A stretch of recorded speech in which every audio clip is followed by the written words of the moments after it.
Thank you.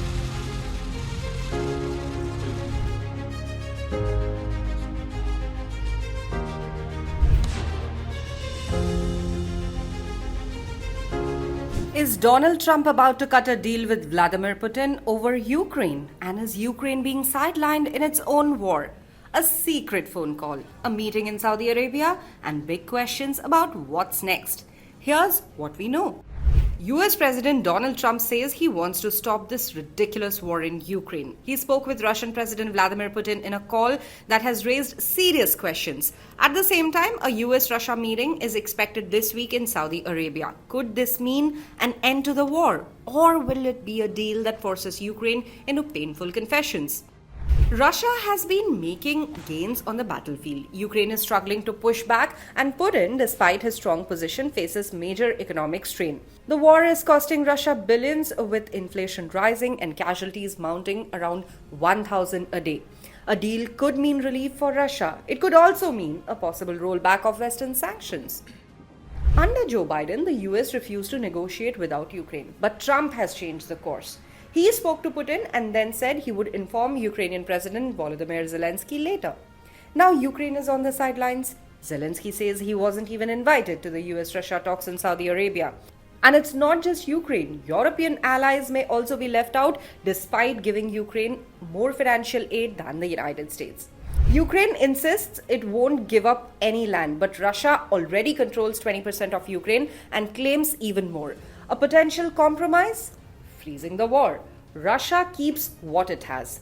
Ukraine refuses to recognize the annexation, and the dispute is pushed into the future. In 2022, Ukrainian negotiators proposed delaying Crimea's status for 10 to 15 years. Could that idea come back? Meanwhile, Ukraine says joining NATO is its best security guarantee. Russia says that that's a red line. Trump's team has signaled that Russia will likely get its way. One possible compromise, Ukraine gets a path to the European Union, but NATO membership stays off the table. Back in 2022, Russia seemed open to this idea. Without NATO, how does Ukraine stay safe? Zelensky has floated the idea of 200,000 foreign troops as a peacekeeping force, but experts say that's impossible. The UK has offered an unspecified number of troops. Russia, on the other hand, wants guarantees that Ukraine won't rebuild its army. What is the middle ground? A small international force, about 7,500 troops from countries both sides accept. A draft agreement by legal expert Mark Weller suggests penalties if either side violates the deal. It also allows Ukraine to train with foreign militaries and build weapons. A ceasefire needs strict terms to hold. Former Swiss diplomat Thomas Agreminger highlights three key elements. First, a clear line of contact separating Russian and Ukrainian forces.